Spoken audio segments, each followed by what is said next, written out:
關於翻譯方面，想講幾句。聖事默想課程原版以英文編寫，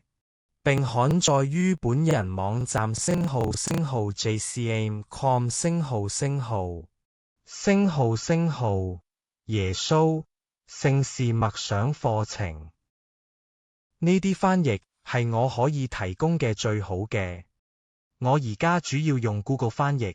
間唔中會用 ChatGPT 同埋 Clipchamp 嘅 AI 文字轉語音功能幫手做翻譯。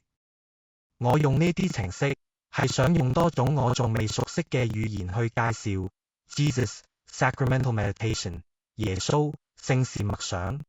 同時亦當係一個學習呢啲語言嘅方法。由於在大多數情況下，這些語言所使用的字母系統及書寫文字對我而言皆較為陌生，因此我仍在持續學習和探索之中。敬請將這些翻譯視為我首次嘗試以不同語言介紹此概念的成果。以前有啲修士曾經將人體內嘅能量流動睇成一種光之演算法 （light algorithm）。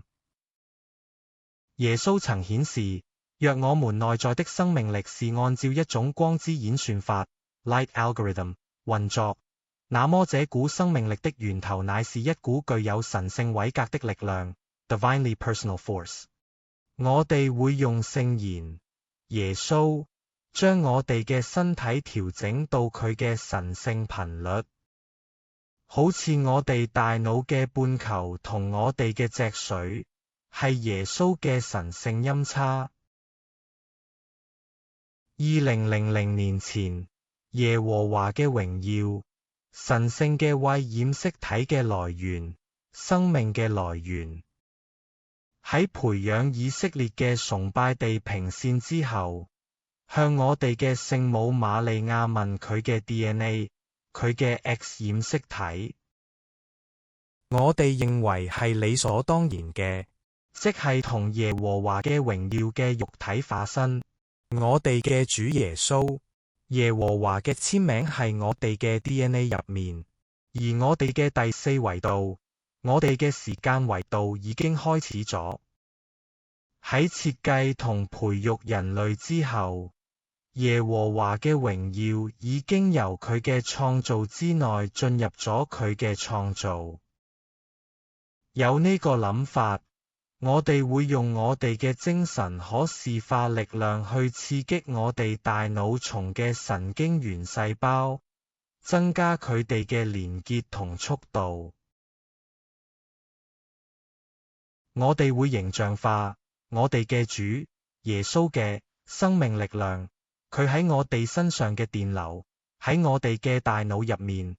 去刺激我哋嘅神經元細胞。我哋每個大腦都會用12至25瓦嘅電力，為大約860億個神經元供電。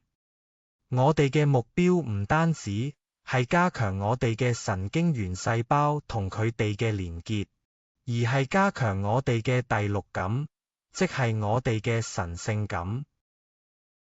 耶穌透過佢嘅肉體復活同榮耀，證明咗我哋嘅意識頻率係基於我哋自己嘅神聖感。同埋要注意，耶穌同佢嘅使徒被稱為拿撒勒人，佢哋有一個飲食習慣，係根據佢哋所遵循嘅耶和華嘅榮耀律法。一齊玩下啦！呼吸祈禱地，優雅地。